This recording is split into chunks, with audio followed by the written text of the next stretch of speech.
Hello বন্ধুরা, আশা করি সবাই ভালো আছেন।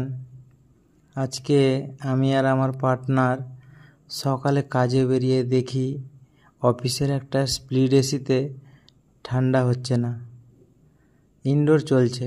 তাই আমরা প্রথমে ইনডোরের যে আউটডোর কানেকশানের ওয়্যার ভোল্টেজ চেক করি, দেখি ভোল্টেজ সাফিসিয়েন্ট দিচ্ছে।